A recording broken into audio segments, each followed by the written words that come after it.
first step is throw some little treats out to your chickens so that they leave you alone. Then open all of the doors, all of the windows, the nest area, and let it start airing out. Find yourself a shovel, a rake, a hoe, a broom, whatever you need, and get everything that is in there out of there. If you have a mask, throw it on. It will help protect you from the dust and ammonia.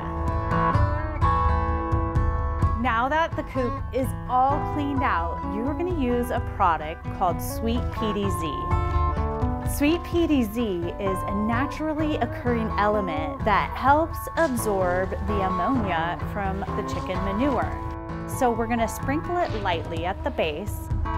Then we're going to throw in our pine shavings or straw or whatever dry material you're going to use over the PDZ. And for good measure, I like to just sprinkle a little more PDZ on top.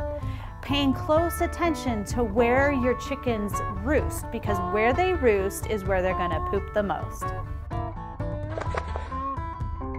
Throughout the summer, you're going to need to do this process about every month. It really depends on the size of your coop and how many chickens you have. And as a rule of thumb, just like most things in life, consistency will make it all easier each time you clean out the coop. As you can see, cleaning the coop is no big deal. It's easy peasy and the kids did a great job.